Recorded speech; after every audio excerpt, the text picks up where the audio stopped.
Hello Pisces, welcome to the Plaid Sheep Oracle. I mean for these readings to be timeless, for you to be able to watch this, 20 years from now, and it will be relevant to you then.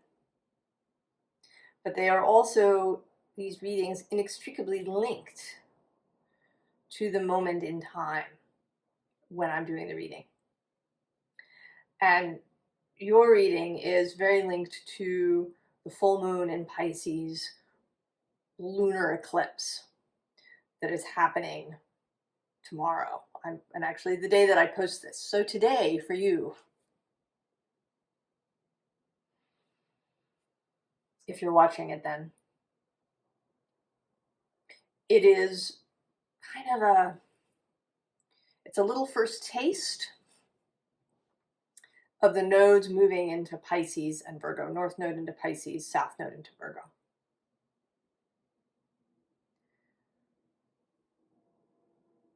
As readers, all of us who do these readings, we are also linked to the reading. We can only share what we can share. And it's one of the beauties that there's all of us and we all have the opportunity to do these readings and share them with you. And so that a whole wide variety of perspectives can come through. The same is true for astrologers who are interpreting this particular eclipse. I happen to have North Node in Pisces, South Node in Virgo. So I think that aspect of this eclipse is coming through very strongly in this reading. And if there's another reader out there maybe who has the reverse, has South Node in Pisces, it might come through differently for them. Or maybe they have Sun in Pisces or Moon in Pisces or Pisces rising, and it'll come through differently. So this reading is very much about that connection between Pisces and Virgo. That is the full moon in Pisces, Earth in Virgo. And the nodes don't shift until January 12th, I think it is, 2025. But the readings lately, like these last bunch, seem to be very much like some sort of preparation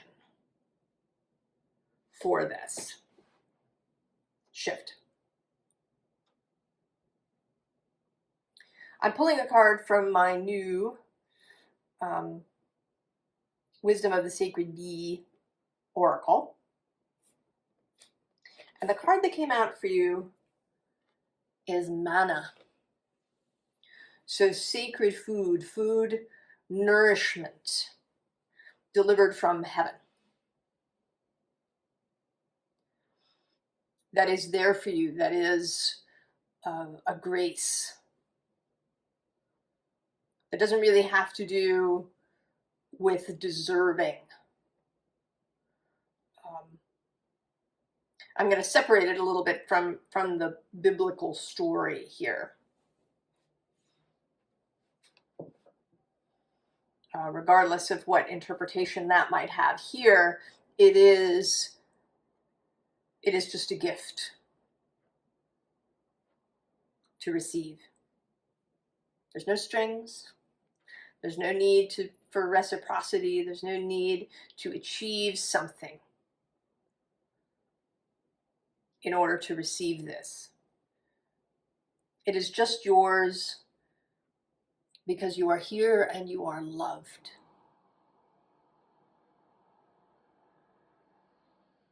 No matter what.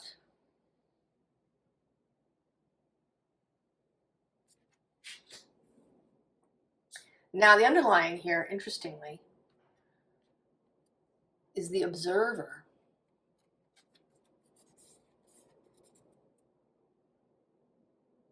I think the wider self, the observer, because directly below that is co-creation. And then below that is passion.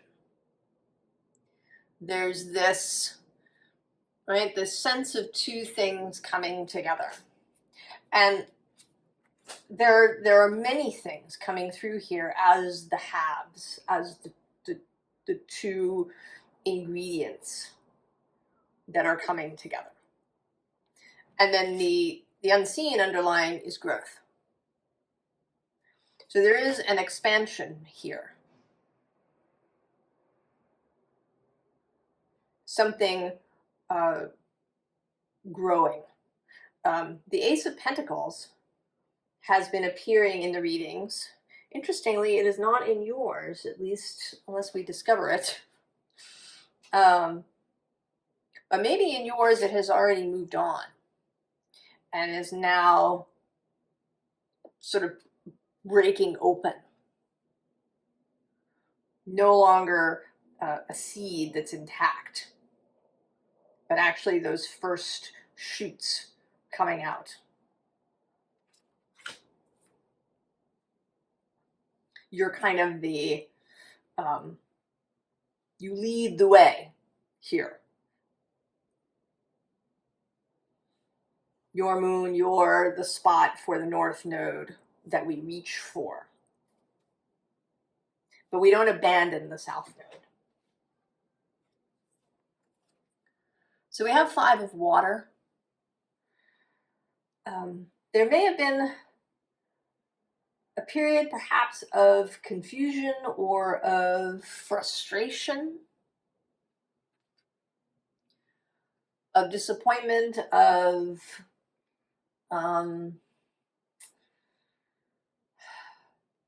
having waited a really long time. Because we also have this star underneath. And she, you know, she looks as if maybe she's been standing there for a long time. She's kind of, you know, shifting her weight from side to side as you do, you know, if you've stood on line for a long time. You shift your weight, you want to get comfortable, maybe you lean on something. And actually right below her is this 4 of air, which also has this sense of waiting, and the 5 of earth.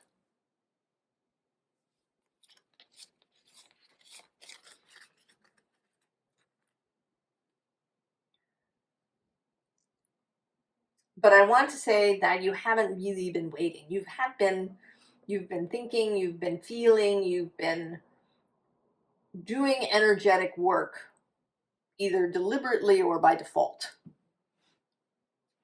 Because energetic work happens all the time. I was watching somebody actually talking about this eclipse. And she was talking about it, you know, in relation of, you know, sort of the spiritual and the mundane, right? This Pisces Virgo thing. But for me, you cannot separate them. Certainly there is the possibility of delusion, especially with Neptune having been floating around in Pisces. There may be ways in which we escape into fantasy that are not constructive, that are destructive.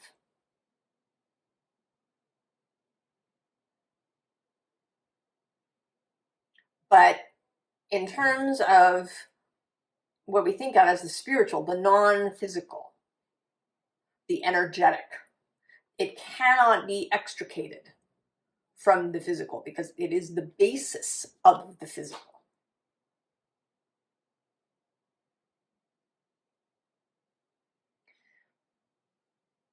And I think maybe we are coming into an understanding of that through you, Pisces. Because at the bottom of the deck, we have, first of all, this Page of Earth. And he always seems to me to be a guide. That he is there, you arrive at this spot and he's ready to take you the next step of the way. Though you need to be, willing to hear him and then follow where he goes. And he is this kind of embodiment of spirit and matter. He is the page of earth, but he's also a fairy. He's got wings. You can imagine that he hasn't actually been standing there waiting,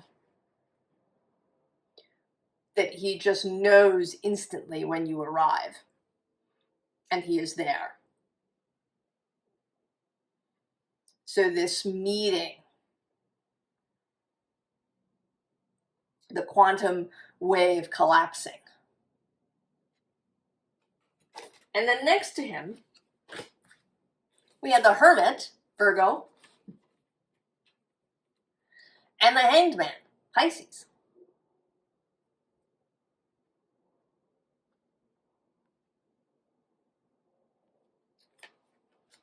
So this combination.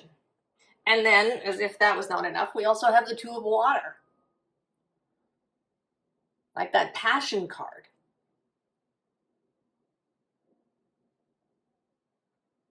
This call, this invitation to really get these two forces, ideas in particular, at this time, to work together.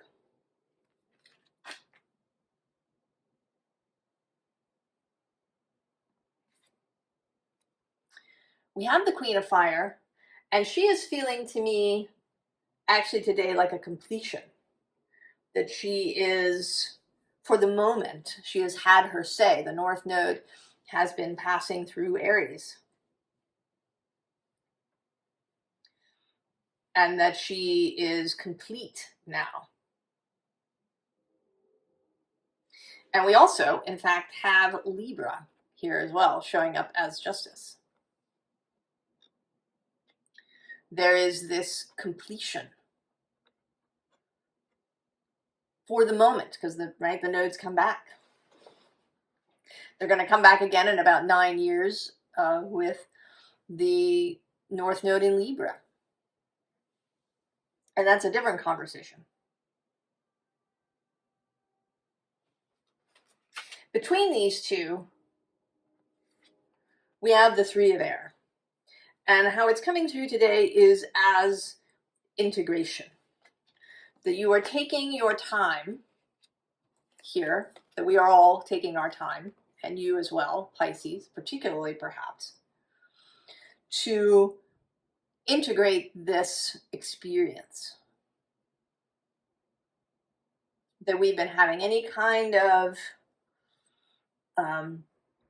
experiences you've been having that are about this Aries Libra axis, about individuality and togetherness, about being able to act for yourself and for a cause out of Aries, but to keep Libra in mind, to use Libra skills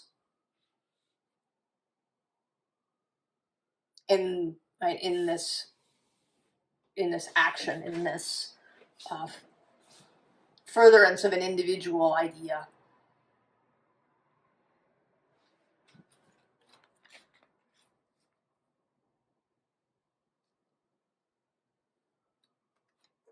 So now we have the Lovers. The Tarot's holy, sacred marriage of opposites. And I don't actually really feel like opposing signs on the wheel are really opposites, because they have many things in common. It's really that they're complementary, like complementary colors on a color wheel.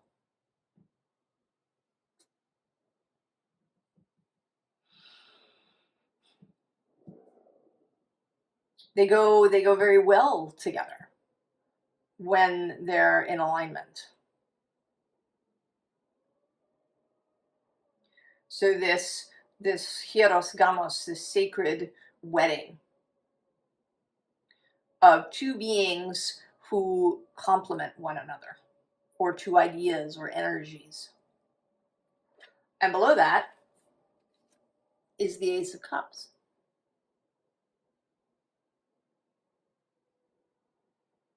And then actually below that is the Four of Cups, the offer. The offer that this is. Oh, see, and then if we continue, if we keep going, we have the Prince of Sacred Circles, the card associated with Virgo, and the Two of Cups repeating. The bottom of this deck has the Empress and the Hierophant.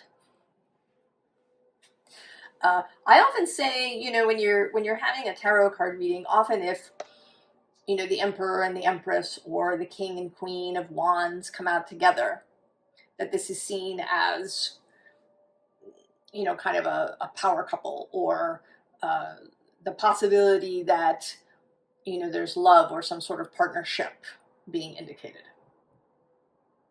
But from my perspective, the real power couples are the complementary ones. So the Queen of Fire and the King of Pentacles, for example. Because, she has this inspiration and then he can bring it into being in the physical.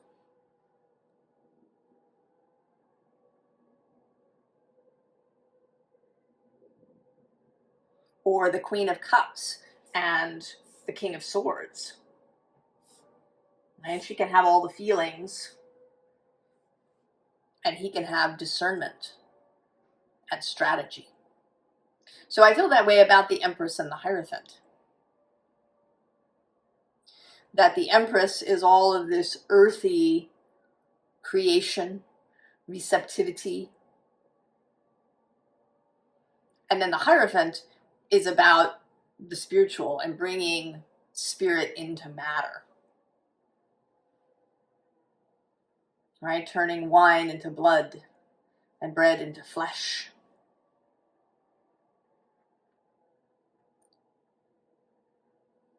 And also spiritual authority. And here in this particular deck, the Hierophant here is sort of a priestess character who might have some high priestess qualities, some oracular qualities, to be able to see a little bit into the future. Right? These two would make a powerful pair, Pisces and Virgo together. And then we have another series of cards where they are not showing their traditional meanings. Seven of Staves, Seven of Wands, which is usually seen as defensiveness, combat, that kind of thing. But here is devotion. And that too is a Virgo Pisces idea. That Pisces is the belief, the trust, the faith, the cosmology.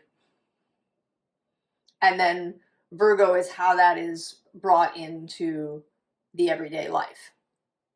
Right? If we think about the 12th house and the 6th house, the 12th house is all of that, unconscious, all of that chaotic spiritual space. What you believe, and then the 6th house is how you put that into practice. What is your daily spiritual practice? How do you walk the talk? And then the 5 of Staves, often seen as combat or conflict. But here, it is people getting together, using their varied skills and experience to work together and bring something into creation.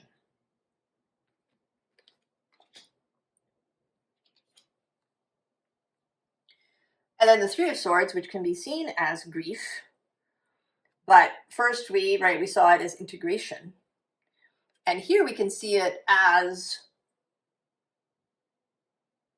sort of a new foundational idea.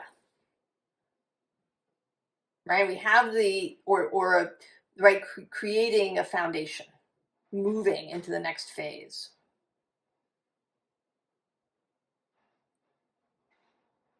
So we have the Ace of Swords, which is the idea. Then the Two of Swords, making choices around it. And then here is the Three of Swords, making that first move.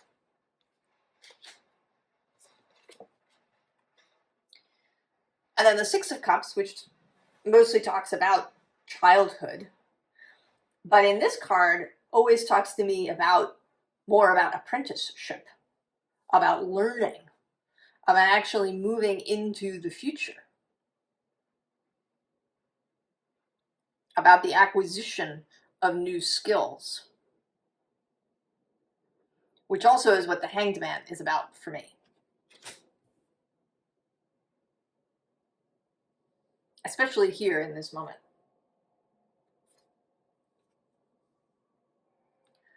So then we have Perth, the cosmic surge. It's often also seen sort of as a little bit akin to the Wheel of Fortune, right? The dice cup.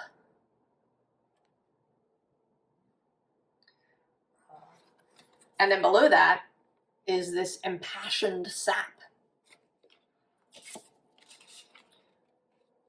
The growth, the viriditas rising up through the plant as it grows.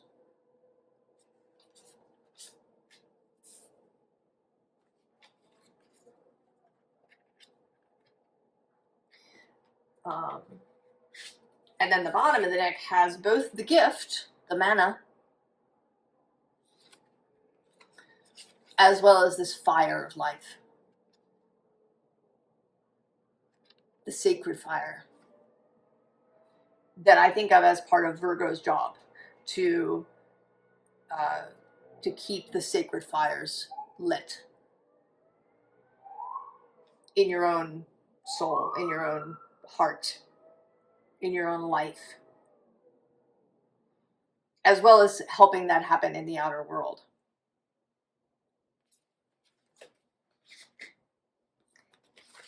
And then we have Os, the God Mouth, and Man, humankind, God and man.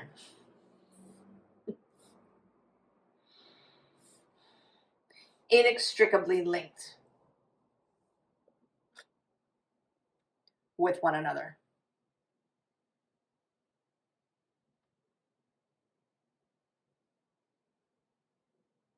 Inextricably linked.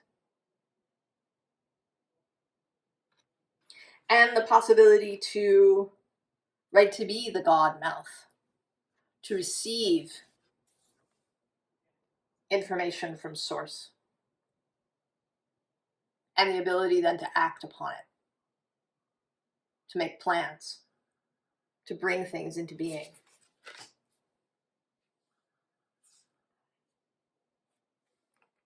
So the magician, who does this, he's associated with Mercury, and therefore kind of both with Gemini and Virgo.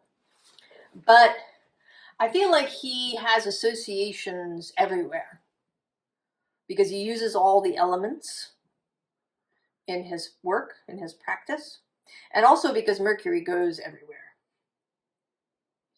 Mercury Hermes was the one god who could travel to the underworld. I mean, other than Pluto, Hades himself, without needing a special pass.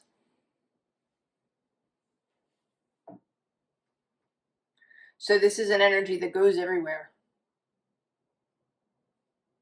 Below him, the star repeats. And this time, in a much more glorious fashion.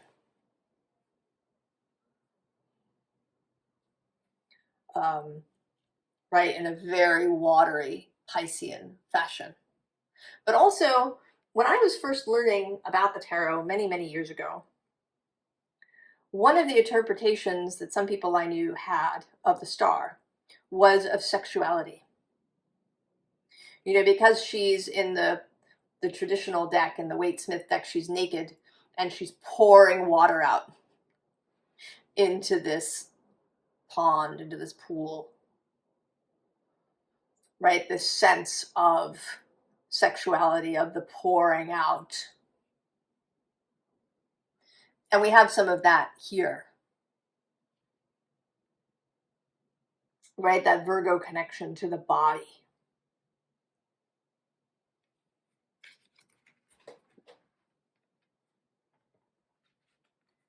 The bottom of the deck is the Wheel of Fortune.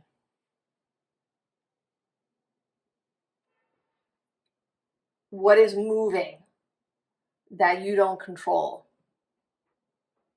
The energies that are happening now that are influencing you. Next to that is strength. And this too is some of that mana energy.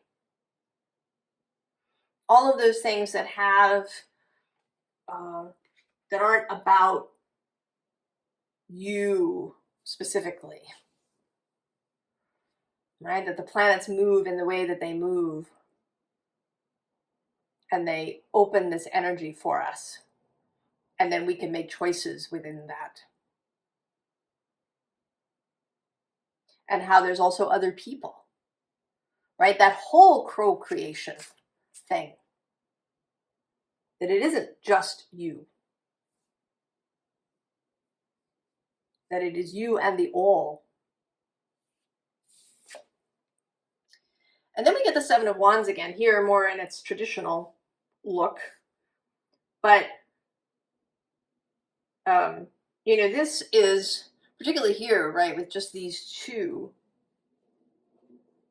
do you allow these two ideas of the spiritual and the mundane to be in opposition to one another? Do you see them as separate and opposing?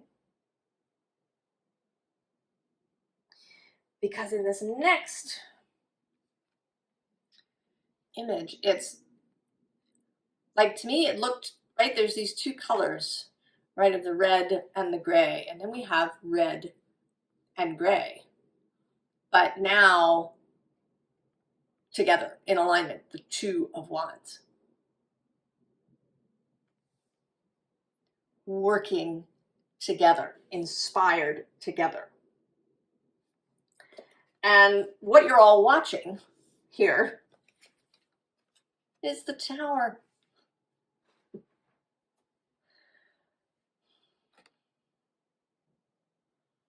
You're watching this fire.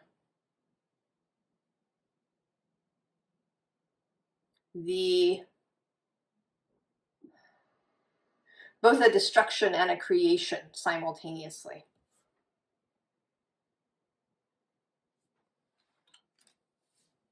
And on the other side of that is Libra. Again, this justice, harmony, integrity, beauty,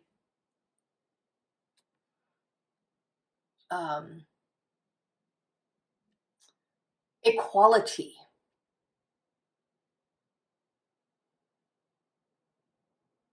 The working well together, a right relationship between Virgo and Pisces.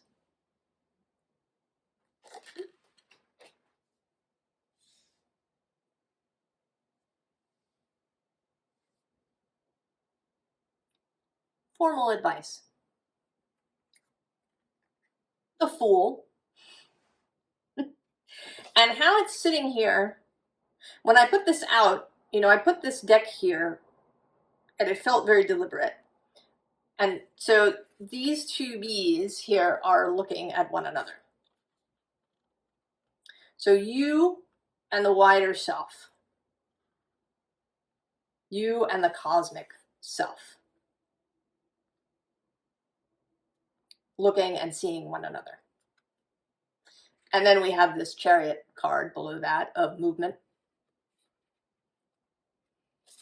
And below that, the Ace of Wands. And then the Hanged One, along with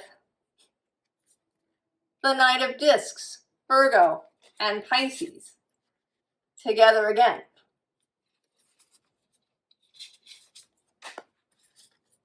And also the World. Oh, look at the World and the Moon. You know, we have a lunar eclipse because of the World. It's the Earth that creates the eclipse when we have a lunar eclipse. The Earth that sits between the Sun and the Moon.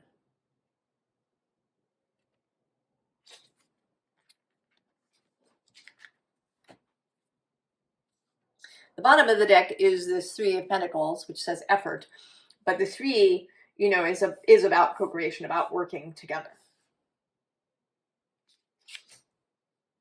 And interestingly, other than the Fool, who is, you know, sort of a lot of air and some fire, there's also, you know, this O, the 0, actually looks kind of like an O. It's very round. Right, like that. So this connection, this inherent and inextricable connection. And then we have wealth. And here, in the Waitsmith and here in other cards, these pentacles are arranged in the Tree of Life. Spiritual concepts brought into reality. Then this King of Discs, who's got this third eye thing going on.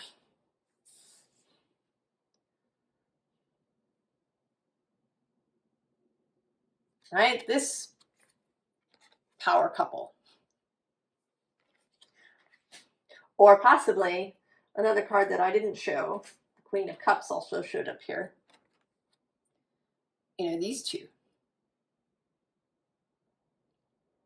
Pisces and Virgo. Water and earth. But this, right, this King of Pentacles who knows that that this spiritual development, this etheric consciousness, this cosmic self is integral to his physical success and affluence.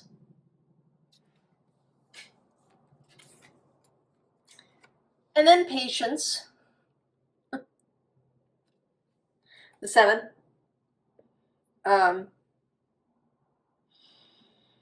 Saturn in Taurus. Right, that things get built.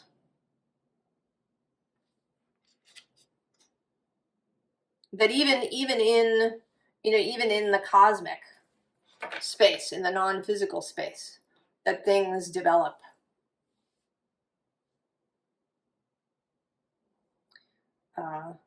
I was listening this morning, and it always is relevant when I do a reading, to an Abraham Hicks video, and they talked about, they were answering someone's question and talking about that person allowing Source to fill in the details and create the path, right? That the job of the querent was to hold the vision, to know what it is that they want, to tend to their, right, to their energetic offering. And then Source would,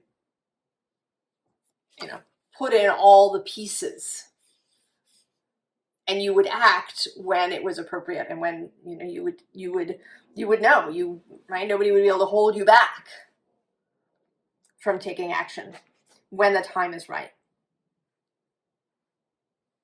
So that this is not an instantaneous thing, and certainly we have the whole year and a half.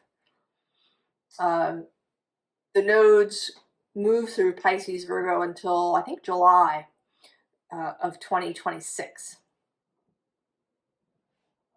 So there is a whole year and a half of this space, of all of us learning really about this. And there will be other things to learn. I'm sure that more stuff will come out about this nodal movement, not just the spirit and matter aspect. There's lots of other things. So I pulled a sort of a little extra for myself, and I'm going to show it to you. Kind of about the reading. The underlying is this Four of Swords, right? This kind of seed looking thing, right? Below that is the Page of Pentacles, also with the seed. And here, it sort of seems right here the seed is very closed. We can't see really, we see the surface. But here, we're seeing more into it. The bottom of the deck, the Ace of Cups. And then the four cards are the Ten of Wands. Here, both the willingness to make the journey, as well as, leaving behind whatever you don't need. Then the Seven of Pentacles, right? We've had the sprouting. We're tending to these young shoots, assisting them to grow strong. Then we get the Page of Cups, holding the energetic space, holding the emotional space, keeping the beauty, keeping the love, keeping the fun, keeping the lightness going. Because this Ten of Wands and this Seven of Pentacles can be a little heavy. And then the final card is the Hierophant, the laughing Hierophant. My favorite Hierophant. Who's seen the joke. Who's seen the humor, who's seen the love, who's seen how it all works and how it's so beautiful.